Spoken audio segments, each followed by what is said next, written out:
तो से या तो सबसे पहले राज्य सरकार को एक बार उनको बाकायदा शोकॉज करना चाहिए था माफ़ीनामा के लिए, अगर उनसे भूल हुई डिस्क्लेमर लगाया था। तो मुझे लगता है कि डिस्क्लेमर लगाया होता तो उस पर एक बार सरकार को के लिए खुशनुमा माहौल तैयार करें। टायर था अभी जो हम लोग प्रिंटेड मीडिया जो भी है झारखंड के मुद्दों को दिखा रहे हैं आपके चैनल का माध्यम अपने चैनल के माध्यम से। अभी एक हम लोग का मतलब बीच में झारखंड के एक यूट्यूबर है जो कि जेल में चला गया वकालती, जो आप जानते ही होंगे, क्योंकि वो कहीं ना कहीं हमारे झारखंड के मुद्दे को मतलब लगातार कोई भी ग्राउंड रिपोर्टिंग करते थे। अभी वो जेल में, इनके बारे में क्या करना चाहिए?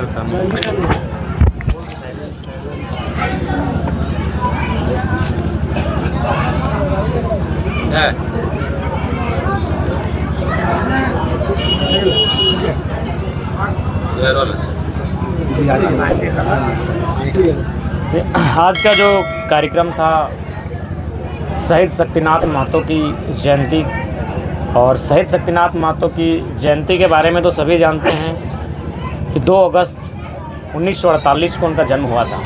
लेकिन आज भी बहुत सारे लोग, बहुत कम ही ऐसे लोग होंगे जो उनके जन्म स्थल का जो गांव है उसको जानते हैं। इसलिए मैं बता रहा हूँ क्योंकि लोग थोड़ा कंफ्यूज करते हैं कि तेतुलमारी की तेतुलमुड़ी, और लोग सोचते दोनों एक है, लेकिन दोनों अलग अलग है। तेतुलमारी बगल में ही तेतुलमुड़ी है, यानी शहीद शक्तिनाथ महतो की जो जन्मस्थली है वो तेतुलमुड़ी है। और आज बाकायदा, चूँकि बहुत सारे लोग जब शक्ति का नाम आता है सिजवा से जानते हैं, कहीं शक्ति का संबंध सिजवा से तो नहीं, क्योंकि मेला वहाँ लगता है। शक्ति का संबंध शक्ति चौक कांको से, मैंने शक्ति चौक, तो चूँकि वहाँ प्रतिमा है, तो आज ये उनका जन्मस्थली है जिस गाँव का नाम है तेतुलमुड़ी। इसी गाँव में उनका बचपन, उनकी जवानी, उनका परिवार, और आज इस धरती पर इसी दिन आने का उद्देश्य ये है कि कई दिनों से एक सभा की चर्चा भी थी कि हमारे यहाँ जो विस्थापित हैं, बीएसएसएल जबरन ज़मीन एक्वायर कर रही है, अभी तक विस्थापित भी हमको नहीं किया गया है और ज़मीन ले रही है। तो हमने कहा शक्ति की जयंती से शुभ दिन और कोई होगा नहीं, क्योंकि शक्ति की भी लड़ाई थी विस्थापन को लेकर, शक्ति की भी लड़ाई थी कंपनी के खिलाफ, जो अतिक्रमण, जो अन्याय, शोषण। तो जाहिर सी बात है शक्ति जयंती पर, शक्ति जयंती में उनको भी याद कर लिया जाएगा और बाकायदा कंपनी तक भी ये संदेश जाएगा कि अब झारखंडी अन्याय नहीं सहेंगे। तो इसीलिए आज का ये कार्यक्रम आयोजन किया गया।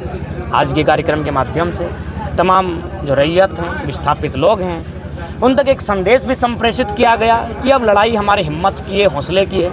जिन लोगों का यहाँ वजूद नहीं था, जिन लोगों का यहाँ एक बित्ता ज़मीन नहीं था, आज वे लोग लखपति हो गए। चलिए जैसे हुए, हमको नहीं चर्चा करना है, लेकिन हम पीछे क्यों रहे? क्योंकि हम में हिम्मत नहीं, हम में ज़रूरत नहीं और हम में साहस नहीं। इसलिए आज हमने स्पष्ट कहा कि अंतिम समय है। अगर आज हम लोग चुक जाते हैं अपने हक अधिकार की लड़ाई में, जल जमीन जंगल बचाने की लड़ाई में, तो आने वाले 20 सालों में हमारे पास यहाँ विस्थापन के अलावा कुछ नहीं बचेगा। और इसीलिए आज हमारे लोग, जिनकी ज़मीनें हजारों लाखों एकड़ विस्थापित हुई हैं, आज वो अपनी एक निर्णायक लड़ाई के लिए तैयार हैं। और इस बात की खुशी है कि आज उनमें ये हिम्मत आई है। तो मुझे लगता है कि इसका परिणाम चुनाव में भी देखने को मिलेगा और आने वाले आंदोलन में भी देखने को मिलेगा। 60-40 चर्चा का विषय बना है। देखिए, इस आंदोलन की शुरुआत हुई थी भाषा को लेकर। भाषा का संबंध था नियोजन से, जाहिर सी बात है 1932 का संबंध नियोजन से। और मैं बाकायदा आपके चैनल के माध्यम से पुनः दोहराऊंगा, क्योंकि मुझे चर्चा मिली कि हमारे 31 सेकंड को लोग फैलाकर दिग्भ्रमित करते हैं कि 1932 को लेकर। आज भी मैं कहूँगा 1.5 वर्षों के आंदोलन के दरमियान भले हम लोग भाषा और 1932 को लेकर चर्चा में आए, लेकिन अगर मुझसे व्यक्तिगत पूछा जाए कि झारखंड का सबसे बड़ा समस्या क्या है, तो वो 1932 और 60-40 नहीं, बल्कि सबसे बड़ा मुद्दा ज़मीन का विवाद है। बिरसा लड़े थे ज़मीन के लिए, रघुनाथ लड़े थे ज़मीन के लिए, तिलका बाबा लड़े थे ज़मीन के लिए, भागीरथ बाबा लड़े थे ज़मीन के लिए। यानी हमारी जो आज भी जो लड़ाई मेन है वो ज़मीन बचाने को लेकर है। आज कंपनियों की नज़र है, कल ईस्ट इंडिया कंपनी की नज़र थी, आज बीसीसीएल की नज़र है, आज छोटी मोटी कंपनियों की नज़र है। तो इसलिए आज की जो सभा थी कोल फील्ड में थी, ज़मीन बचाने को लेकर जो नीति नियम है वो कंपनी पर भी लागू हो। रहा सवाल 60-40, बिल्कुल 60-40 नीति नहीं चलनी चाहिए। इसलिए नहीं चलनी चाहिए क्योंकि फिर झारखंड बनने का उद्देश्य क्या है? अगर 40% लोग बाहर के अभ्यर्थी यहाँ प्रवेश कर जाएंगे तो फिर झारखंड बनने का कोई उद्देश्य ही नहीं था। जब यहाँ के लोग अपने राज्य में नौकरी नहीं पाएंगे, विस्थापित होंगे, पलायन करके चले जाएंगे, तो फिर इस राज्य के बनने या ना बनने का कोई अर्थ नहीं है। 1932 का जिक्र होता है। 1932 का जिक्र इसलिए होता है कि झारखंड एकमात्र प्रदेश है जिसको अंग्रेज़ों ने ज़मीन रिकॉर्ड के आधार पर सुरक्षित किया था। जब अंग्रेज़ पूरे भारत में तांडव मचा रहे थे, जहाँ जहाँ वे जा रहे थे उनका सामना हमेशा देखिएगा राजा से होता था। जब भी अंग्रेज़ से कोई युद्ध करने आता था, बंगाल में सिराजुद्दौला की बात करें या फिर जहाँ भी आप राजस्थान के क्षेत्रों में चले जाएँ, मध्य प्रदेश के क्षेत्रों में चले जाएँ, जब भी अंग्रेज़ों का सामना हुआ है उस क्षेत्र में ईस्ट इंडिया कंपनी के माध्यम से, तो उनका राजाओं से सामना होता था। लेकिन झारखंड में एक आम व्यक्ति से उनका झगड़ा होता था। एक आम व्यक्ति उनके सामने तलवार और तीर लेकर खड़ा होता था। क्यों? अंग्रेजों ने भी यही पूछा, क्यों? कि पूरे भारत में राजा लोग लड़ रहा है, पूरे भारत में नवाब लोग हमसे युद्ध कर रहा है, और केवल झारखंड ही जहाँ एक आम व्यक्ति हमसे युद्ध कर रहा है, क्यों? इस सवाल का उत्तर नहीं था उनके पास। बाकायदा उनकी टीम आई, 20 सालों तक उन्होंने सर्वे किया। 20 सालों के बाद एक सर्वे की टीम ने रिपोर्ट प्रस्तुत किया कि केवल झारखंड के ही लोग हैं जो एक आम व्यक्ति आपसे युद्ध करेगा, बाकी पूरे देश में आप राजा को जीत लीजिए, वो राज जीत जाएंगे, लेकिन झारखंड में ये ख्वाब मत रहेगा, वहाँ एक आम व्यक्ति युद्ध करेगा तीर लेकर। बोला क्यों भाई, क्यों? ना बोला आप क्या चाहते हैं? ना हम ईस्ट इंडिया कंपनी को स्थापित करना चाहते हैं, और क्या चाहते हैं? ना हम लगान चाहते हैं, हम जमीन पर कब्जा चाहते हैं। बोला यही तो नहीं देंगे झारखंड के लोग। आप उनसे भोजन ले लीजिए, मेहमान नवाजी ले लीजिए, सब दे देंगे, जान दे देंगे झारखंड के लोग, जमीन नहीं देंगे क्योंकि जमीन माँ से बढ़कर है। तब अंग्रेजों ने 20 साल के सर्वे के बाद कहीं मिल्क इंसान रूल, तो कहीं सीएनटी कानून दिया, तो कहीं भू अधिकृत अधिनियम लागू किया कि झारखंड के लोगों का जमीन बचेगा। इसीलिए मेरा मानना है झारखंड का सबसे बड़ा ज्वलंत मुद्दा अगर आज भी कुछ है तो बिरसा का मुद्दा, रघुनाथ का मुद्दा, तिलका बाबा का मुद्दा, भागीरथ का मुद्दा, भागीरथ मांझी, तिलका मांझी, रघुनाथ महतो, बिरसा मुंडा का मुद्दा आज भी ज्वलंत बरकरार है। झारखंड में आपराधिक मनोबल इतना बढ़ गया है कि दिन दहाड़े गोली मार। बिल्कुल, वो इसलिए बड़ा है क्योंकि उसमें उसका संबंध या तो कोयला से होगा, या तो संबंध उसका ज़मीन से होगा, या तो संबंध उसका माफिया से होगा। एक किसान नहीं होगा वो, उस व्यक्ति का हम जो भी है, मैं चाहता हूँ जो भी मृत हुए उनके प्रति शोक संवेदना, ऐसी घटनाएं झारखंड में ना घटे, उस परिवार के प्रति हमारी हमदर्दी, सहानुभूति। लेकिन इस प्रकार की अपराध अगर हो रही है तो कहीं ना कहीं संबंध जो होता है वो क्यों होता है? ना कारण है राज्य सरकार विफल है, कारण है प्रशासन विफल है। आप जब देख रहे आम व्यक्ति मानते हैं कि उसका किसी भी क्षेत्र में जो भी होता है, लेकिन वो देख रहा है जब खुलेआम डीसी महोदय 600 करोड़ का कोयला लुटवा रहे हैं, वो भी वो कूद जाता है। जो सच्चाई उसको लॉजिकली रखते हैं। तो मैक्सिमम जो होती है हत्याएं झारखंड में, वो कहीं ना कहीं कोयला वर्चस्व को लेकर होती हैं, जमीन वर्चस्व को लेकर होती हैं। हाल फिलहाल भी कुछ घटना घटी, उसके बारे में हम जानते नहीं कि वो किस मामले में थी। जो भी मामला है, परिवार के प्रति हमारी शोक संवेदना, और इस पर कहीं ना कहीं राज्य सरकार बढ़ती हुई अपराधों के मामले में विफल है। वर्तमान हेमंत सरकार क्या झारखंड की उम्मीद पर खरा उतर रही? नहीं, सबसे ज़्यादा अगर झारखंड की उम्मीदों को किसी ने बेचा है तो हेमंत सरकार ने बेचा, इसलिए बेचा है। देखिए, बीजेपी का मतलब है कि अन्य प्रदेशों के वोटर को यहाँ स्थापित करना, ताकि जो झारखंड के लोग हैं उनकी संख्या कम हो, उनकी संख्या उनके बराबर हो, ताकि उनका वोट परसेंटेज बढ़े।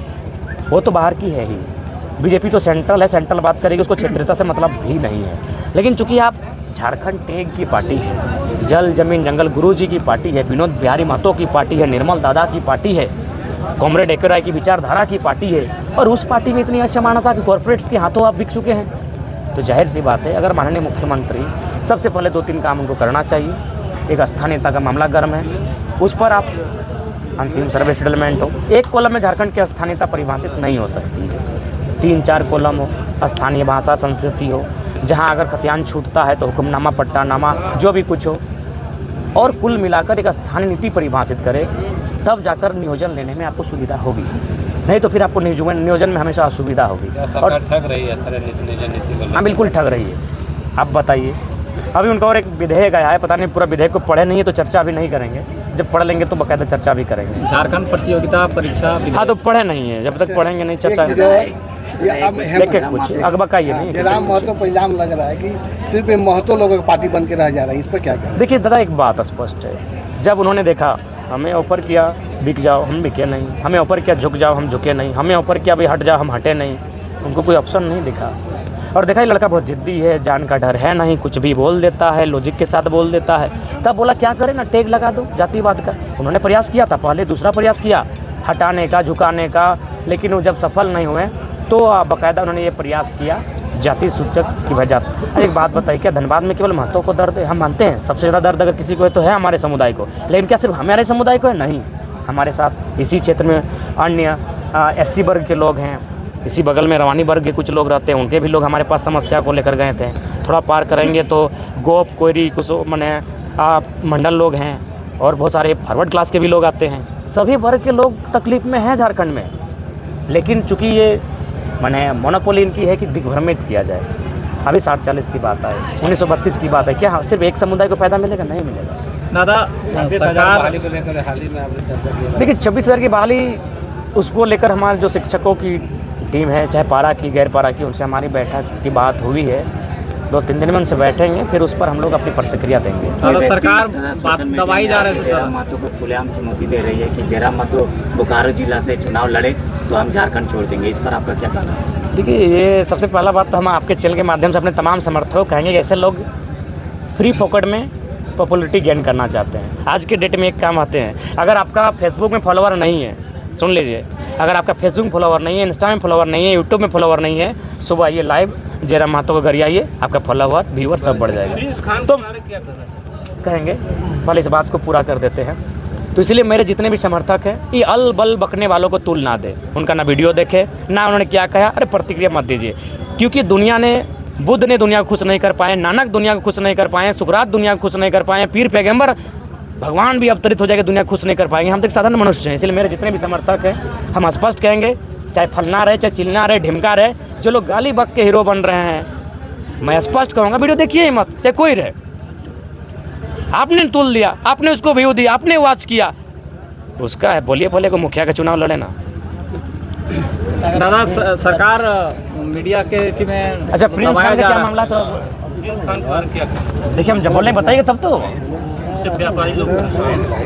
देखिए अगर व्यापारी परेशान है तो जो संवैधानिक शक्तियों में है, डीसी महोदय के पास शक्तियां हैं, एसएसपी के पास शक्तियां हैं, अपनी शक्तियों का प्रयोग करें और व्यापारियों के लिए खुशनुमा माहौल तैयार करें।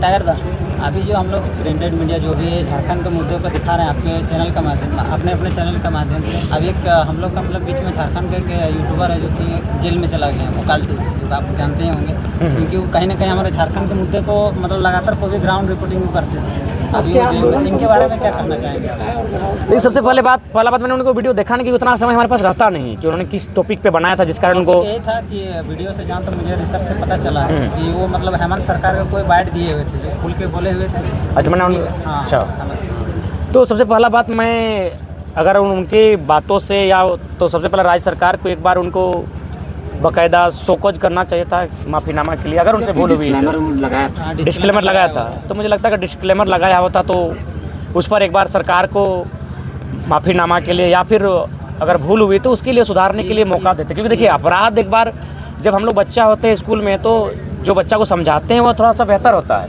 लेकिन जिसको मारपीट करते हैं वो थोड़ा भविष्य में बिगड़ जाता है। इसलिए सरकार भी एक गार्जियन है, अगर उनसे भूल हुई तो मेरा मानना है। और साथ ही मैं यही कहना चाहूँगा कि जितने भी हमारे यूट्यूबर्स चलाने वाले साथी हैं, कोशिश कीजिए कि देखिए आप लोग भी क्या करते को बहुत सारा बयान ऐसा है, जैसे कि हाल ही फिलहाल एक बयान आप लोग जो बेबी को लिए थे, तो कोशिश आपको करना चाहिए था, वीडियो आप रिकॉर्डेड था, लाइव नहीं था, अतः आप उस पॉइंट को या तो मैंने जहाँ वो शब्द आता है उसको थोड़ा सा नहीं होता है डबिंग कर देना, कट कर देना। लेकिन आप लोग भी थोड़ा सा, मैं निवेदन करूँगा जो भी हमारे व्यूअर और सब्सक्राइबर है मैंने नहीं है, थोड़ा सा उन शब्दों को कट के निकाल दीजिएगा। दादा उसको नहीं आप लोग भी थोड़ा सा ST एक्ट लगाया गया है। देखिए ये वो ऐसा नहीं होना चाहिए, क्योंकि उन्होंने अगर मुख्यमंत्री को कहा है तो उसमें जाति नहीं आना चाहिए, ये दुर्भाग्य है, ये दुर्भाग्य है। SC एक्ट तब आता जब उनकी एक आम के व्यक्ति पर ये लांछन लगता है। अगर मुख्यमंत्री ने कहा, जैसी बात है वो संवैधानिक पद है, जो राज्य के मुखिया हैं उनसे नाराज़गी हो या फिर जो भी उनके कुछ दिखा होगा समस्या, उसको लेकर उन्होंने कहा है, तो ऐसी परिस्थिति में ये एक्ट नहीं था।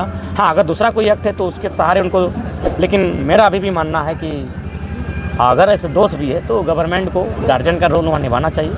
और मेरे हिसाब से अगर भूल भी है तो उसके लिए ऐसा बात नहीं, वो मनुष्य है, मनुष्य से भूल होती है, उस भूल का समाधान भी होता है, लेकिन दंड ऐसा नहीं होना चाहिए जिससे कि वो इंसान भविष्य में माने किसी ऐसी दिशा में और कदम रखे।